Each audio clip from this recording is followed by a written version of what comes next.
if I can take us forward to the next election, let's presume that by some miracle the president decides to call an election in March or dissolve parliament after March. I think he's constitutionally allowed to do that. So now we talked about the Yapalne and how the Yapalne now, if I can just go back to that election in 2019 when the Yapalne lost, the context that we remember is the Easter attack.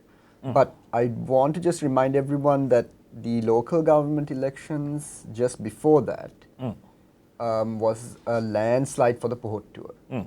So even before the Easter attacks, public sentiment had been moving against Yapalne. For what maybe, but the reason for me is that the economy just wasn't doing well. Now there was an IMF program, there were things on the balance sheet side, let's say, in the finance side of Sri Lanka that were positive, where we made the Mangala Samravira Finance Ministry achieved the primary account surplus, and there were positives.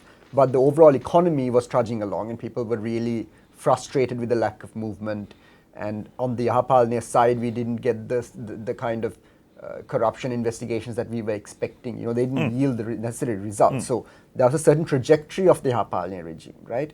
Now, how does the SJB at the next election, because it's a very important election, right? It's very crucial that we have a strong majority in parliament to take forward reforms. And a strong majority can't just be a paper majority. It has to be a real, where the people have faith in the people that they've sent to get these reforms done in the most equitable way possible. Now, in such a scenario, how do you see this election? How does the SJB win the hearts and minds of people? Right now, there's still a lot of support for the SJB, but it has to go a few steps further to get this outright majority, because it's not easy to defeat the Pohotuwa. It's not easy to, because the UNP still has its party infrastructure, even though it was decimated at the last election. It has some power now. It's in the seats of power, so they have something as well. So it's going to be a challenge for Sajid Premadasa and the SJP. How do you see that? Well, next election, I hope our people have learned their lesson. I don't care, who they vote for, which party they vote for, as long as they look at the candidate and, his background to an extent, and, how he has behaved in the past. And, I hope the people will look at what policy decisions that, this country needs to move forward. It's not about the person that, comes out and, gives the most eloquent speech and, can speak in a way that, that your blood gets rattled up, right? And because that's, it's all good, but the thing is, at the end of the day, this is not how a country moves forward. We need people who will make the right policy decisions at the right time. It's not about being a fighter or, even, I couldn't even talk about that day's protest march. There was a segment of the people who were saying, let's break the police barricade, let's hit them. What is that going to achieve? It's not going to achieve anything. We have had 3 armed struggles in this country. And what has happened? We have lost in, as a country, we have lost in all that. Let's say we broke the barricade that day. What, are we going to go and catch the train after that? No, because the whole thing of a democratic process, and a protest is to bring light to your issues. And I think it was a resounding success at that time. Because, we showed that the government is actually suppressing peaceful protests and that they are excessively using the police force. We showed that to the international community.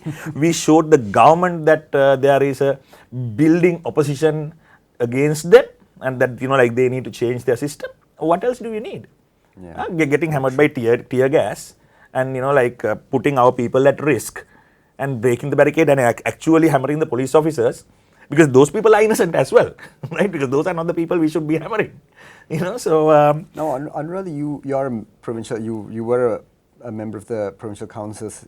Are you going to consider running for parliament at the next election or the provincial council at the next election? Have you decided yet? Well, I hope there won't be another provincial council. I think, we should all be very quiet about it and, stop pushing whichever government it is. Because, at the end of the day, we should think about the well-being of the country and not ourselves. Right. And so, provincial councils, I think we should stop talking about and, just let it go away and, Why I ask, Anuradha, is that now you have a degree in political science from in Templeman University. Yeah. Philadelphia.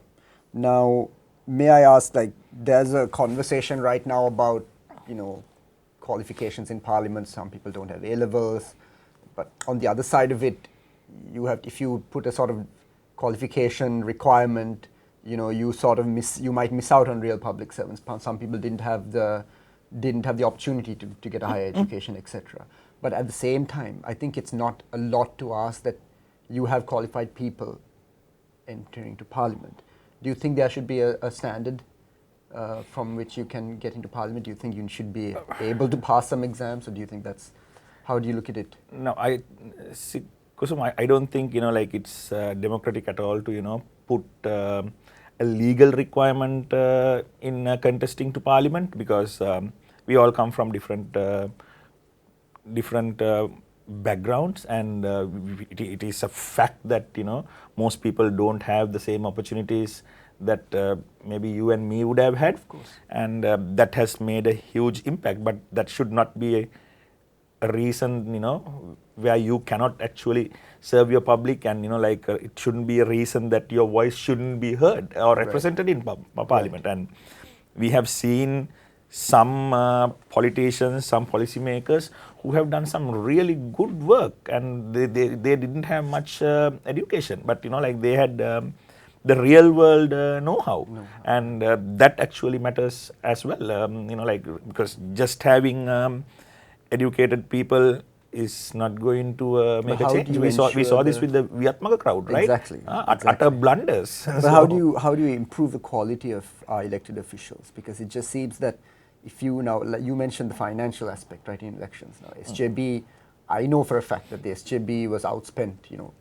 I can't even tell you the ratios were 5 times the amount in some of these small elections even. So, for one thing, we have to have campaign finance reform. That's every Sri Lankan knows that there's just too much money going into elections, and that it's just serving to prop up establishment figures. But at the same time, this election is not going to come under new rules. It's going to be the same old rules, and y'all are going to be outspent. Whether it's a JVP, the SJB, everyone's going to be outspent by the Pohotuwa. Yeah. So how do you bridge this gap? It's not going to be easy. It's not going to be easy at all, and if our people behave the same way that they have behaved in the past, it's not going to change anything. So I think the only thing we can do is we can try to educate the people, and get them to look at politics in a different sense, in a different light, because we have to stop thinking short term. This is not going to work, and the guy who comes and gives you a little gift during the election time, and we voting for that person, and person who has the most media coverage, it has not done us well in the past, so all we can do is try to educate people and get them to look at this in a different way, and hope that they actually have learned a lesson in the past, at least in the past 10 years. You don't no need to look at the past 70 years. Just even in the past 10 years, we've made massive blunders. Because we talk about all these corrupt people in Parliament. These people did not come from the national list. They came with an overwhelming majority in their districts. Let's say that I'm not going to name names, but the people that we consider the dirtiest politicians have been elected, or either 1, 2, 3 in their respective party, in their districts. They had always topped the list. And all the, let's say, the educated, decent, good people have been most probably on the bottom of the list, or barely scraped through. That's what has happened. And this has happened regardless of the party, across the board. May it be SJB, may it be JVP, SLPP, UMP, it has always been the same. And why is that happening? Because of the way our people are voting. Right? It's not that the parties are not fielding good people. Even SLPP, they fielded some good people, but all of them lost. Right? That's the truth. So I think the only thing that we can do is make sure to educate people and see, at least get them to think differently in this election, and to say, okay, we have been doing this for so long and it hasn't worked for us. Because you cannot be making the same mistake every time and expecting a different result. It's not going to happen. So I think that's where we are at. So, okay, well,